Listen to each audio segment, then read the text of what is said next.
নমস্কার, বং ফুড ফিউশনে আরও একবার স্বাগত। আজকে নিয়ে এসেছি একটা খুব সহজ এবং মুখরোচক স্ন্যাক্সের recipe, crispy chilli baby corn. ঠিক যেরকম রেস্টুরেন্টে বা অকেশন বাড়িতে আমরা খেয়ে থাকি, ঠিক সেরকমই স্ন্যাক্স বানিয়ে নিন বাড়িতে। বাজারে যে বেবি কর্ন পাওয়া যায়, সেই বেবি কর্নগুলো একটু লম্বাটে আকারে প্রথমে কেটে নিয়েছি এবং তারপরে নিয়ে নিচ্ছি 1 কাপ মতন ময়দা বা অল পারপাস ফ্লাওয়ার। আন্দাজ মতন ময়দা, তার মধ্যে মিশিয়ে দিচ্ছি 1 টেবিল স্পুন মতন কর্নফ্লাওয়ার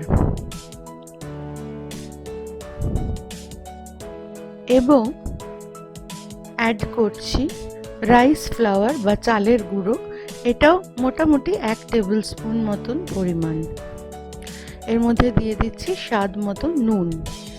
এইবারে অল্প অল্প করে জল দিয়ে 3-4 বারে এই ব্যাটারটা আমরা তৈরি করে এটাকে গুলে রেখে দেব। একবারে বেশি জল দেবেন না, তাহলে এর মধ্যে লাম্প ফর্ম হয়ে যাবে। বারে বারে জলটা দিয়ে এই ব্যাটারটা আমরা তৈরি করব।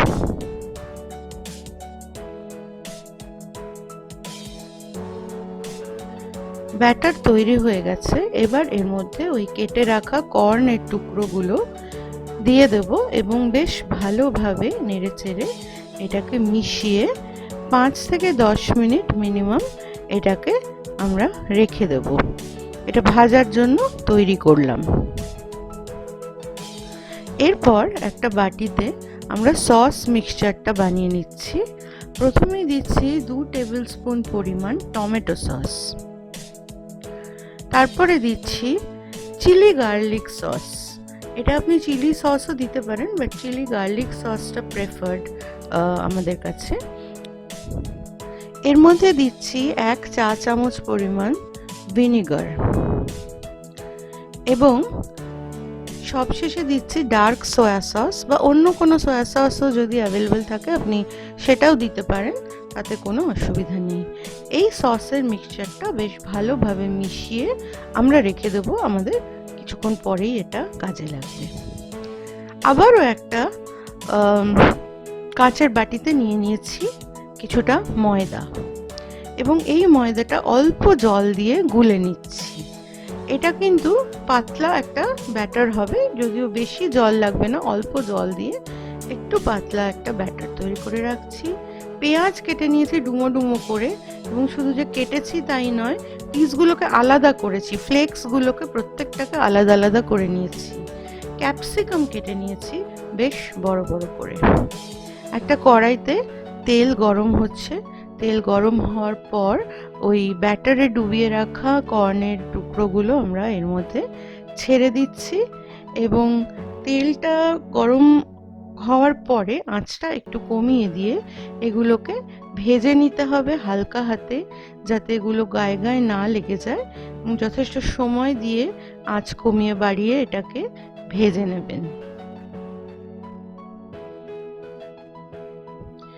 এবার আমরা তৈরি করে নেব ভেজিটেবলসগুলো। ভেজিটেবলসগুলোর মধ্যে প্রথমে অল্প তেল গরম করে তার মধ্যে দিয়ে দিচ্ছি বেশ কিছুটা রসুন কুচি এবং সেই রসুন কুচিটাকে নাড়াচাড়া করছি যতক্ষণ না এটা একটু ব্রাউনিশ রং ধরছে। ব্রাউন রং ধরার পর এর মধ্যে দিয়ে দিচ্ছি স্প্রিং অনিয়ন্স বা পেঁয়াজ গাছ। এই জায়গায় আমরা দিচ্ছি গোড়ার দিকের যে একটু সাদা হয়ে যাওয়া যে পোর্শন থাকে সেইটা, এবং গাছের মাঝখানের পোর্শনটা দিচ্ছি। ওপরের পোর্শনটা আমরা কেটে রাখছি পরে গার্নিশিংয়ের জন্য। এইটাকে দিয়ে অল্প একটু ভাজা ভাজা করে নিচ্ছি পেঁয়াজ গাছটাকে, এবং তারপরে এর মধ্যে আমরা অ্যাড করব একটু গোলমরিচের গুঁড়ো।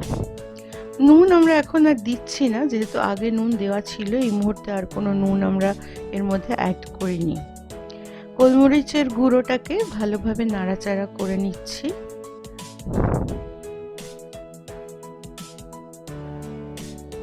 এর মধ্যে দিয়ে দিচ্ছি একটা বড় পেঁয়াজ ডুমো ডুমো করে কেটে রাখা এবং প্রত্যেকটা ফ্লেক্সকে আলাদা করে রাখা।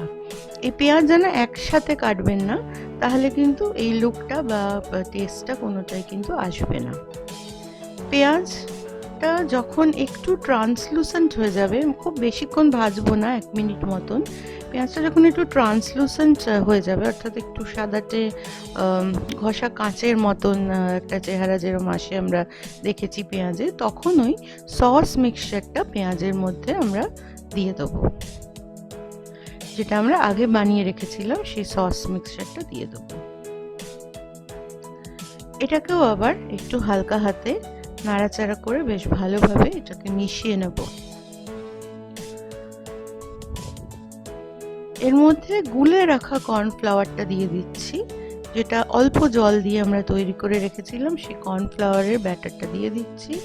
এবং তারপর আমরা দিচ্ছি ক্যাপসিকাম, যেগুলো বড় বড় পিস করে কাটা ছিল। ক্যাপসিকামটা কিন্তু আগে দেবেন না, তাহলে নরম হয়ে যাবে এবং এই ক্রিস্পি টেস্টটা কিন্তু আসবে না। সামান্য একটু ভাজা ভাজা করে নিচ্ছি পুরো জিনিসটাকে। এটা কিন্তু খুবই খেতে ভালো হয় এবং সত্যিকারের যে কোনো পার্টিতে এটাকে আপনি খুব সহজে বানিয়ে ফেলতে পারবেন খুব অল্প সময়ের মধ্যে। এর মধ্যে এবার দিয়ে দিলাম ওই ভেজে রাখা কর্নের টুকরোগুলো এবং দিয়ে বেশ ভালোভাবে নেড়ে চেড়ে এটাকে আমরা তৈরি করছি। রেসিপিটি যদি ভালো লাগে সাবস্ক্রাইব করে আমাদের সঙ্গে থাকবেন, কমেন্ট সেকশনে আপনাদের মতামত অবশ্যই জানাবেন এবং আমাদের পরবর্তী ভিডিও আসবে খুব শিগগিরই, ততদিন অবধি সঙ্গে থাকবেন। Crispy chilli baby corn ready হয়ে গেছে। গার্নিশিং করা হয়েছে পেঁয়াজ পাতা দিয়ে এবং কিছুটা রোস্টেড সিসেম বা তিলের বীজ দিয়ে।